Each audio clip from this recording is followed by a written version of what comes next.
देखिए तीसरी बात को, आई सीधी राह से गई न सीधी राह। कवित्री कहती हैं कि इस संसार में जब मैं आई तो एक सीधे रास्ते से आई थी। मतलब जब ईश्वर ने मुझे यहां पैदा किया इस संसार के अंदर, तो मुझे बड़ा स्वच्छ और पवित्र पैदा किया था, बिल्कुल निर्मल पैदा किया था। देखो आप भी देखते होंगे छोटे बच्चे जो होते हैं कितने प्यारे होते हैं। प्यारे क्यों होते हैं? क्योंकि वो ईश्वर का एक वही प्रारूप है जो उसने हमको दिया। तभी तो छोटे बच्चे इतने प्यारे होते हैं, क्योंकि जब मन में आया तब हंसा, जब मन में आया तब कोई आनंद लिया। मतलब न कोई बंधन, न कोई रोक टोक, और बिल्कुल सच बोलना, कोई झूठ नहीं बोलना, क्योंकि उनको झूठ पता ही नहीं होता। तो देखिए कितने प्यारे भी लगते हैं सभी को वो। इसी कारण जब हम इस संसार के अंदर आते हैं तो बड़े स्वच्छ और पवित्र रहते हैं। लेकिन गई न सीधी राह, और जब हम इस संसार से जाने लगते, मतलब हमारी मृत्यु का समय आता है, जितना जीवन हमने बिताया, तो हमने देखा कि जो निर्मल और पवित्र जीवन हमने पाया था शुरू में, हम उसकी निर्मलता और पवित्रता को बनाए नहीं रख सके। क्योंकि इस संसार की जितनी भी चालबाजियां थी, कौन कौन सी चालबाजियां होती है संसार की? झूठ, फरेब, धोखा, स्वार्थ, बेईमानी, ये सब चीजें हमने हर एक रूप से सीख ली और अपने आप को बिल्कुल कलंकित कर लिया। मतलब हम अब उतने स्वच्छ नहीं रह पाए जितने हम जन्म के समय थे, और जब हम जाने लगे तो हमारा जीवन पूरी तरह से क्या हो चुका था? कलंकित हो चुका था, दाग से युक्त हो चुका था। तो आए तो हम बिल्कुल स्वच्छ और पवित्र थे इस संसार के अंदर, लेकिन जब जाने लगे तो वो स्वच्छता और पवित्रता बनी नहीं रह सकी। क्या हुआ? सुसुम सेतु पर खड़ी थी, बीत गया दिन आह। देखिए आह, दुख होता है कवित्री को कि क्या मैं सुसुम सेतु पर खड़ी रही और उस खड़े होते होते ही मेरा पूरा का पूरा दिन बीत गया। यह पूरा दिन किसका प्रतीक है? पूरे जीवन भर का, कि मैं जो थी सुसुम सेतु पर खड़ी रही, सुसुम पुल पर खड़ी रही। अब पुल आप जानते हैं पुल कैसा होता है? पुल नदी के बीच में होता है, जिसके एक तरफ से पानी आता है और एक तरफ से निकल जाता है।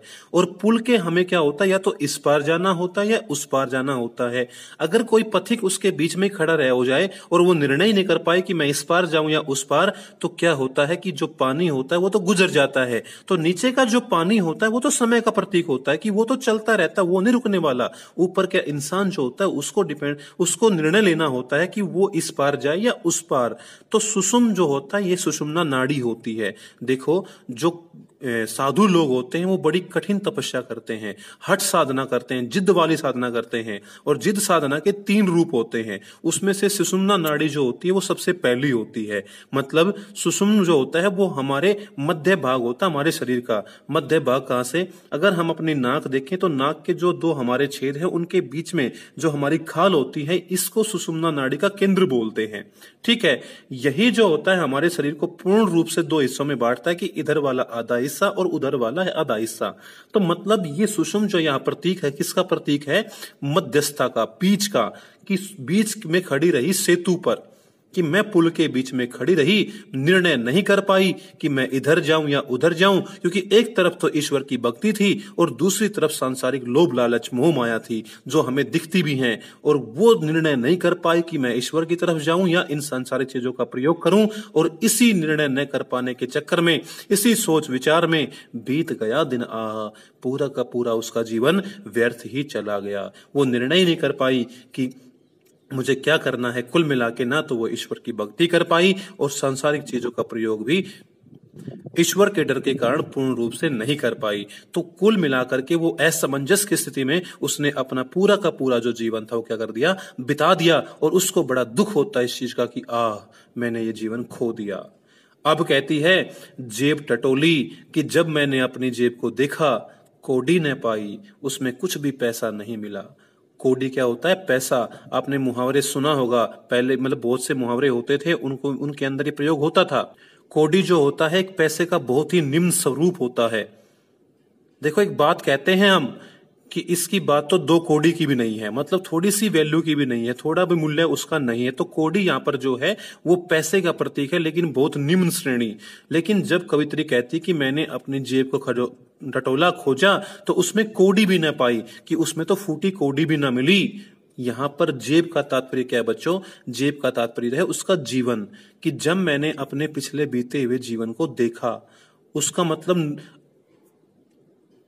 आत्मलोचन किया कि स्वयं को देखा कि मैंने अपने पिछले जीवन को बिल्कुल ध्यान से देखा तो कोडी न पाई, उसके अंदर कोडी नहीं मिली। अब कोडी प्रतीक किसका? कोडी प्रतीक है यहाँ पर भक्ति का, ईश्वर की भक्ति का, कि मैंने देखा कि मैंने अपने पिछले जीवन में कोई भगवान की भक्ति की ही नहीं, उसकी साधना की ही नहीं, ऐसा कोई काम किया ही नहीं जिसके अंदर ईश्वर खुश हो। तो मैंने जब अपने पिछले जीवन को टटोला तो उसके अंदर मुझे भक्ति रूपी कोई भी कोडी नहीं मिली। तो कोडी यहाँ प्रतीक है भक्ति की और जे प्रतीक है जीवन का। और आगे कवित्री कहती है कि जब मैंने क्या किया, कोई भक्ति की ही नहीं, तो माझी को दुख क्या उतराई, कि जो माझी है अब जो वो मुझे पार लगाएगा इस संसार से, उसको मैं क्या उतराई दूंगी। माझी का मतलब क्या होता है बेटा? यहाँ पर दो तीन अर्थ ले सकते हैं हम। एक तो माझी होता है नाव चलाने वाला, जो नाव चला करके हमें किसी बड़ी नदी से पार उतारता है, उसको माझी बोलते हैं। ठीक है, अगर आपने देखा हो कि राम भी जब क्या हुआ था, जब वो पार गए थे तो जो उनको पार लगाया था माझी ने, तो राम ने अपनी अंगूठी देने का प्रयास किया था उनको कि और तो मेरे पास कुछ है नहीं, मैं सब कुछ छोड़ के जा रहा हूं, तो जो मुझे सरयू नदी आपने पार करवाई तो उसके बदले मैं आपको अपनी अंगूठी देता हूं, क्योंकि कुछ ना कुछ तो देना पड़ता है, उसका मेहनताना। ठीक है, वो हमसे कुछ ना कुछ लेता जरूर है, लेकिन वो एक अलग किस्सा था। तो माझी का मतलब है जो हमें मध्य से पार लगाए। मध्य क्या होता है? बीच, और बीच से पार लगाने वाला मतलब उस नदी से पार लगाने वाला माझी, नाविक, जो नाव चलाता है। और कवित्री ने पहले ही ऊपर बताया था कि यहाँ पे हमारी नाव को चलाने वाले कौन है? ईश्वर हैं, वही हमें चला रहे हैं और वही हमें इस संसार से पार लगाने वाले हैं, वही हमारे मतलब एक किस्म से खेवनहार हैं। तो उस माझी को, उस ईश्वर को, तो दूसरा प्रतीकार्थ करते हैं माझी का ईश्वर भगवान।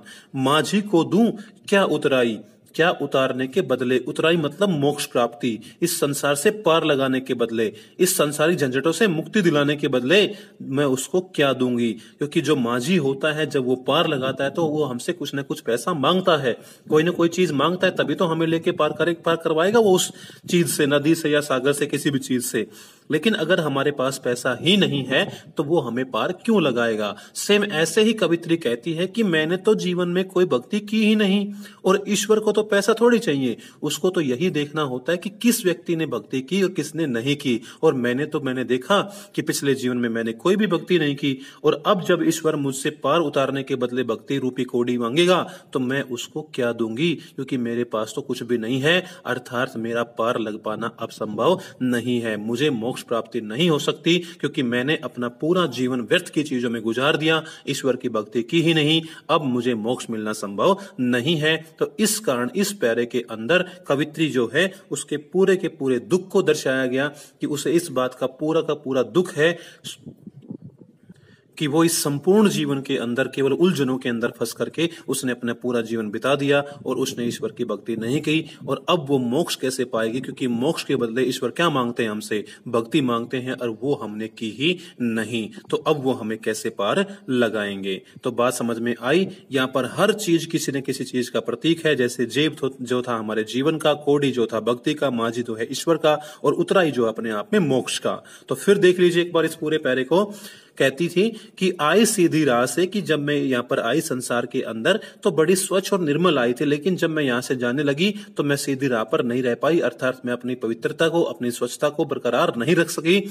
सुसुम सेतु पर खड़ी थी कि मैं निर्णय नहीं कर पाई, और एक पुल पर जो है खड़ी रही, बीच में ही खड़ी रही, और इसी निर्णय न कर पाने के चक्कर में मेरा पूरा का पूरा दिन क्या हो गया? बीत गया, पूरा का पूरा जीवन जो है गुजर गया। और जब मेरा अंत नजदीक आया तो मैं सोचती हूं, तो उसको जब मैंने अपने पूरे जो जीवन था उसका अवलोकन किया, देखा ध्यान से पीछे की जीवन की तरफ, तो मैंने पाया कि मैंने कोई ईश्वर की भक्ति की ही नहीं, मेरे पास तो कोई कोडी ही नहीं है, मेरे पास तो कोई पैसा ही नहीं है। तो अब जो माझी मुझे पार लगाएगा उसको मैं बदले में क्या दूंगी, क्योंकि पैसा मेरे पास है ही नहीं। तो जो माझी है, ईश्वर है, उसको तो पार लगाने, उतराने के बदले, मोक्ष दिलाने के बदले क्या चाहिए? भक्ति चाहिए, और वो भक्ति मैंने की ही नहीं। तो मतलब अब मेरा पार लग पाना संभव नहीं है, अब मुझे मोक्ष प्राप्ति नहीं होगी। इस चीज का कवित्री को बहुत बड़ा दुख है। तो बच्चों, ये था हमारे पैरे का भाव। और संदेश क्या मिलता है हमें इससे? कि हमें कभी भी उलझन में खड़े रहना नहीं चाहिए, हमें एक निर्णय करना चाहिए हमेशा और हमेशा आगे बढ़ना चाहिए कि हम क्या करें, और हमें ईश्वर भक्ति मतलब भगवान को भी थोड़ा समय देना चाहिए कि जिस ईश्वर ने हमें ये इतना अच्छा जीवन देने का निर्णय किया, जिसका इतना बड़ा उपकार हमारे ऊपर है, तो उसके लिए भी हमें थोड़ा समय अपने निकालना चाहिए। तो बच्चों, अब हम चलते हैं अपने अंतिम वाक्य की तरफ और देखते हैं उसके अंदर हमारी कवित्री क्या कहती है।